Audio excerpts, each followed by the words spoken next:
So the other day I was at my school, just doing my usual studying before my next class would come up. It's a college campus. I am not in like in high school or anything, just to make that clear.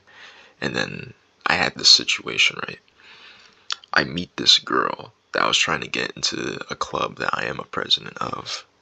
And she was just like, I don't know, how can I describe her? Like, she was just so open, man. She was like completely uncensored. Like, like for some of you that may know me, because I have some videos on this YouTube channel that are private, so it's only link only, but this will be like a video I actually will make public for the first time in a long time. I'm the type of guy that's very observant, so I'm usually asking like very open-ended questions and then just staring at you for like 5 minutes. And that's just kind of how I conversate with people, but the questions I do ask tend to be pretty good.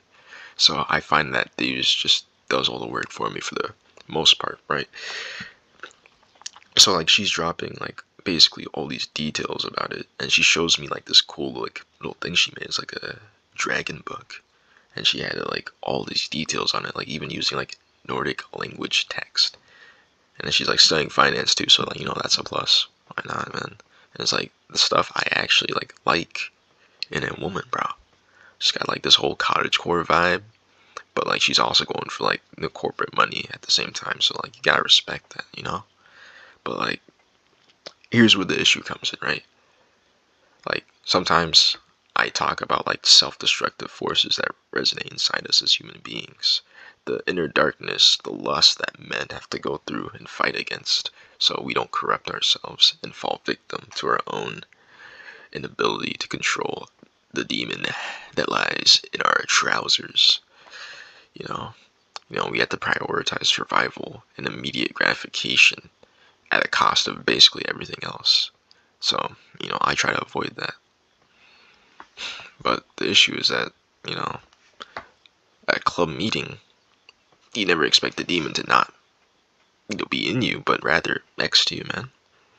And that's what I want to talk about right now, man. It's like, I'm gonna say like I write a lot of poetry. So, more context for the public listeners, but like, it's like the mark of the wingman when the homie betrays your ass. So like, while me and this girl are going to a club meeting, it was the anime club. Yeah, I love anime, bro. What'd you expect? My friend D comes around. He's a pretty okay guy. He's pretty chill. He's pretty chill. I've talked to him in the past. He's had a lot of girlfriends that have like broken his heart, bro. And he just keeps going for like really bad women consistently. And we've like talked it through. So like, oh yeah, I consider this guy a homie, man. I always wish the best for him, bro. You know what I'm saying? And I see him here too. I'm like, oh, that's chill. He waves, he comes over, he's like, how you doing, man? I'm like, yo, what's good, bro? How you doing? We dab up. The dab was a perfect dab. Whole room was resonating, bro. It was a good dab, bro. And my dumb ass fucked up immediately because I actually introduced him to the girl I was actually just talking to. And like me and this girl were talking for like 2 hours before this too. So like I was just like I didn't think of much of it. I was just like, oh yeah. Then I had to go use the bathroom, so I kind of left before I even found my seat, man. Another mistake I made there. So I come back, right? No preamble, no finesse. You know what I'm saying? And this guy's just like I feel like bro was like manipulating her, bro. It was weird, bro. I come back and he's like sitting dead ass next to her, bro. It's like running as much game as he can. He's like trying to get as much as he can into like her field, bro. And like I felt betrayed, dog. I ain't gonna lie to you, bro. Like I really ain't gonna lie to you, bro.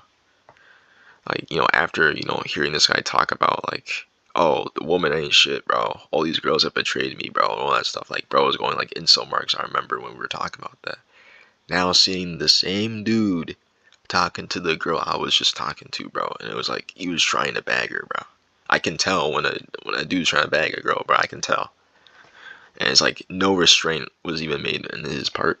It was just like I felt like he kind of completely abandoned his own word in a way, because like he's also stated that he himself would focus on other things besides women, which I agreed with because he has horrible taste in women. He keeps fucking up his like love life, man. But he's also like, the more I kind of learn about it too, he's also very much at fault basically all the time as well. He's a very deadpan guy. He like goes into a relationship, but like he is literally quite literally a man that is controlled by lust. So like he kind of like pushes the lust aspect into that relationship. He goes in with that in mind, which is something I've talked to him about. I'm like, yo, man, you can't do that. That's not a healthy thing to build a relationship on.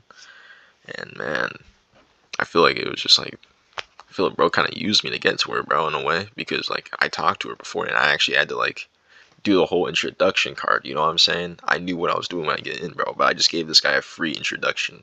I messed up on that part. And not to digress, but like he abandoned his word for the comfort and instant gratification, and like that to me is just sabotage for my end.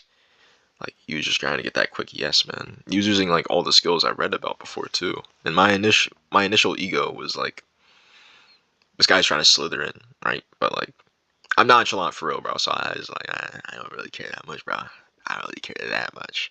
I cared a lot, and initially I was like, he lost. He went back on his own word, and he was willing to essentially sacrifice a friendship that we had for like over a year, bro, for a chance at a girl I was just talking to the same day, bro. Like that is, I don't even know. Like honest, I'm a very big spiritual guy, so like I believe that's just like bad mojo in the sense that like you know you want to build on yourself, you want to improve yourself, right? And it's like it's very clear that he just had not actually improved himself in that regard. And now it's like I can't really consider this guy a friend no more, bro. Because this is a guy that like tells you, "Oh, I'm gonna do this."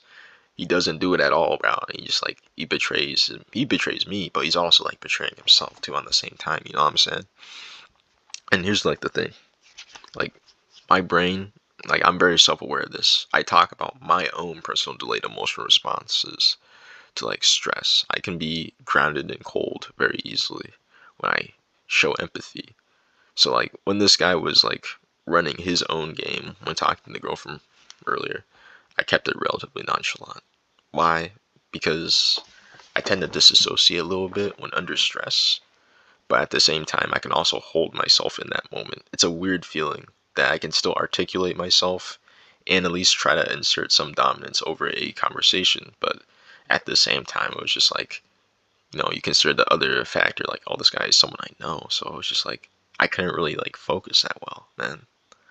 Like I don't want to be like, fuck it up or something, be like some suddenly look like an idiot that can't articulate my point without resorting to some like anger and hostility. Like man, at that point, like him, I probably would have let my own ego take over. So, instead I held on to the anger without letting it take over me. So to basically just kind of sum it up, man, you cannot trust some of these people, bro. They're snakes in your life, man.